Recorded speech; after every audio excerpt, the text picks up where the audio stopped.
Bonjour à tous, que la paix soit avec vous, mais pas tout de suite, car nous sommes en guerre.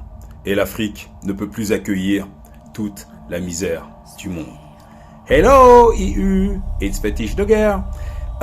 Aujourd'hui, nous allons parler d'un ouvrage incroyable. Mystère et initiation en Égypte ancienne. Oh là là là. Oh là là. Il est là-haut. Alors, c'est pas compliqué. Pour l'avoir, vous vous abonnez, vous rentrez dans le groupe Telegram des Fétiches de guerre et vous taguez @fétiche, envoie-moi le livre. Mystère et initiation. Je vous l'envoie tout de suite. Il est gratuit.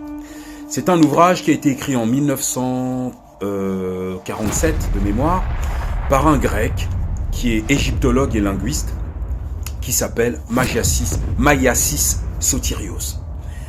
Alors, nous allons parler de Jésus-Christ. Voilà. Nous allons parler de Jésus-Christ. Alors écoutez bien ce qu'il dit. Alors nous sommes à la page 61 du PDF et à la page 35 de l'ouvrage. Osiris, source de vie. Osiris procure à l'âme l'eau de vie de l'âme. Alors, pour les chrétiens, pour rendre ce texte chrétien, on va enlever Osiris, on va mettre Jésus. Jésus, source de vie. Page 61 du document. Vous allez voir, il y a même les hiéroglyphes et tout. Ensuite, Osiris est le foyer de force vitale. Il ressuscite l'âme jugée et purifiée. Il ressuscite l'âme jugée et purifiée.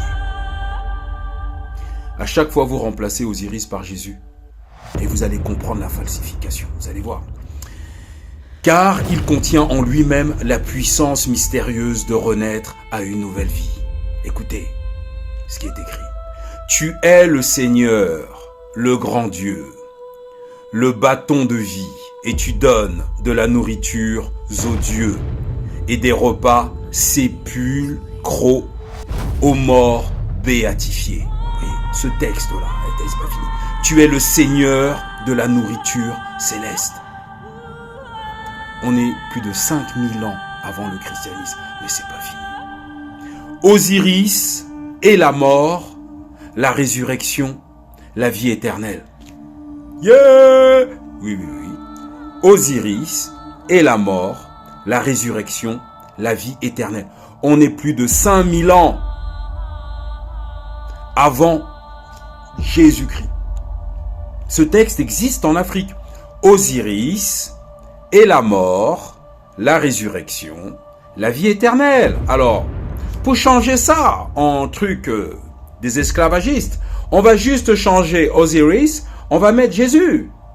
On aurait pu mettre Alphonse. Vous seriez en train de prier Alphonse. Dagobert. Jean Atangana. Vous seriez en train de prier Jean Atangana. Non, c'est Osiris. Osiris est la mort, la résurrection, la vie éternelle. Alors, écoutez le texte. Osiris fut le premier être qui a connu la mort, qui a subi victorieusement l'épreuve de la mort. Rendre un culte à Osiris, c'est adorer le premier mort. Osiris devient alors le divin symbole de toute mort. Mort de l'homme, de tout défunt, assimilé à Osiris. Et mort du soleil. Oui, je lis le texte. Parce que le soleil meurt quand il se couche et ressuscite quand il se lève. Mais Osiris est ressuscité. La mort osirienne, mourir comme Osiris, c'est ressusciter comme Osiris.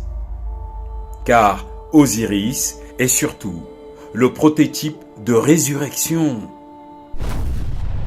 La phrase qui va suivre est terrible.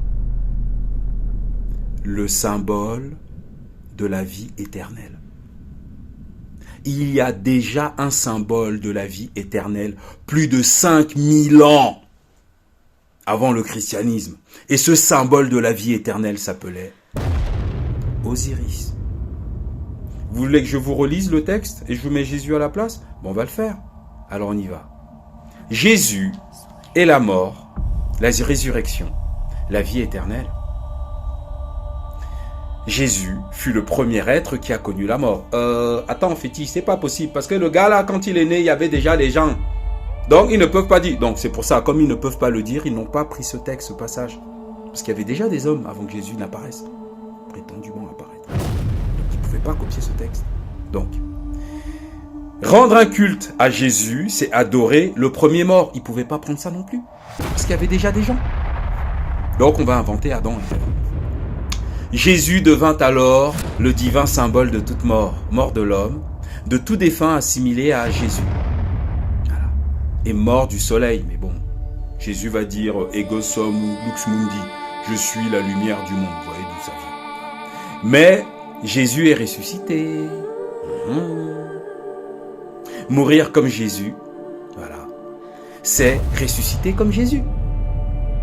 Car Jésus est surtout le prototype de résurrection, le symbole de la vie éternelle. Vous voyez, je viens de vous copier, je viens de vous transformer le texte de nos ancêtres en christianisme. Voilà. Vous voyez ? Osiris est enfant, nourrisson. Le bébé Osiris avance à travers la place qui est sans lumière. Jésus est enfant, nourrisson. Le bébé Jésus avance à travers la place qui est sans lumière. Vous voyez, on change juste un mot. Voilà. On enlève Osiris, on met Jésus. Ça y est, vous êtes dans le christianisme. Donc en gros, les mecs ne se sont pas embêtés. Hein. Ils ne se sont pas fait chier du tout. C'est-à-dire qu'en fait, même on va aller plus loin. Osiris est le symbole de la résurrection et de la vie éternelle, comme vous venez de le voir, 5000 ans avant Jésus, plus de 5000 ans avant Jésus-Christ. Mais celui qui a 12 disciples, c'est qui? Yeah, fétiche, qui a 12 disciples? C'est le fils d'Osiris qui a 12 disciples, c'est Horus. Et oui, c'est Horus qui a 12 disciples. Donc tu me dis que...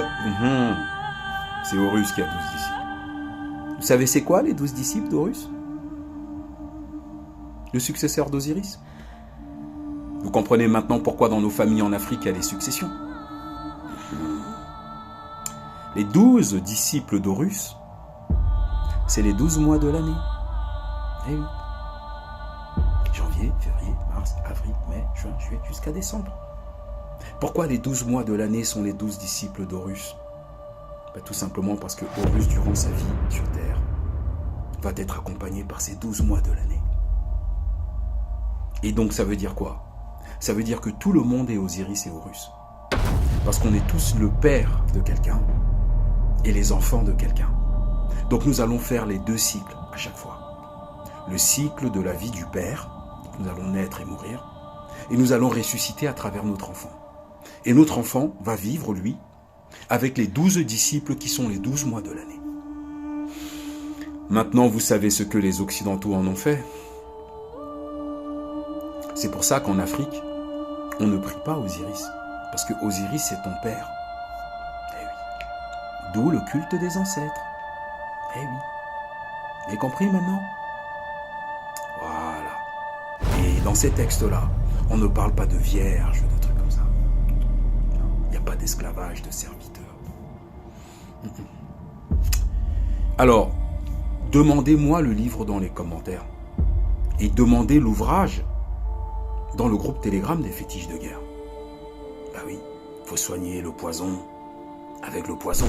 Avec quoi on fait l'anti-venin? C'est avec le venin. Donc comme les Blancs vous ont mis dans ce mensonge, c'est les Blancs qui vont vous sortir de ça. À très bientôt chez les fétiches de guerre.